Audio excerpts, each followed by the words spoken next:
ಪರಪ್ಪನ ಅಗ್ರಹಾರದಲ್ಲಿ ಕೊಲೆ ಆರೋಪಿ ದರ್ಶನ್ ಇದ್ದಾರೆ. ದರ್ಶನ್ ಭೇಟಿಗೆ ಕುಟುಂಬಸ್ಥರು ಆಗಮಿಸಿದ್ದಾರೆ.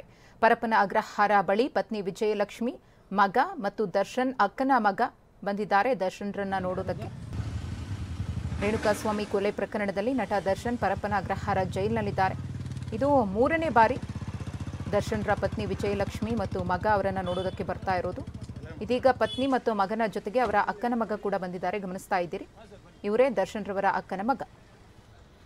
ಇನ್ನು ದರ್ಶನ್ಗಾಗಿ ಕವರ್ ತುಂಬಾ ಸ್ನಾಕ್ಸ್ ಅನ್ನ ತರಲಾಗಿತ್ತು. ಸ್ನಾಕ್ಸ್ ತಂದ ಕಾರು ಚಾಲಕನಿಗೆ ಪೊಲೀಸರು ತಡೆ ಒಡ್ಡಿದ್ದಾರೆ. ಚೆಕ್ ಪೋಸ್ಟ್ನಲ್ಲೇ ತಡೆದಿದ್ದಾರೆ. ಅಗ್ರಹಾರ ಸಿಬ್ಬಂದಿ ಬಟ್ಟೆ ಹಣ್ಣು ತೆಗೆದುಕೊಂಡು ಹೋಗಲು ಸೂಚನೆಯನ್ನು ಕೊಟ್ಟಿದ್ದಾರೆ. ಸ್ನಾಕ್ಸ್ ಕ್ರೇಟ್ ಕಾರ್ನಲ್ಲಿಟ್ಟು ಚಾಲಕ ತೆರಳಿದ್ದಾನೆ.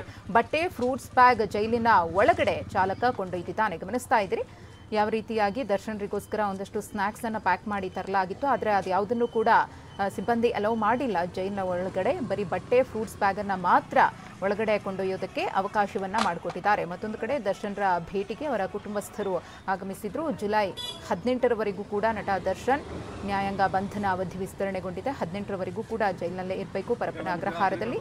ನಂತರ ಏನಾಗುತ್ತೆ ಅನ್ನೋದನ್ನ ಕಾದು ನೋಡಬೇಕು. ಸದ್ಯಕ್ಕೆ ಪರಪ್ಪನ ಅಗ್ರಹಾರ ಜೈಲಿನಲ್ಲಿರುವಂತಹ ನಟ ದರ್ಶನ್ರನ್ನ ನೋಡೋದಕ್ಕೆ ಕುಟುಂಬಸ್ಥರು ಮತ್ತು ಫಿಲ್ಮ್ ಇಂಡಸ್ಟ್ರಿಯವರು ಕೂಡ ಆಗಾಗ ಬಂದು ಹೋಗ್ತಾ ಇದ್ದಾರೆ. ಇಲ್ಲ ಸರ್, ಬಟ್ಟೆ ಏನಿಲ್ಲ, ಬೇಕಾದ್ರೆ ಓಪನ್ ಮಾಡಿ ನೋಡ್ಕೊಳ್ಳಿ. ಅಲ್ಲ ಬಟ್ಟೆ ಅಲೋ ಮಾಡ್ತೇವೆ.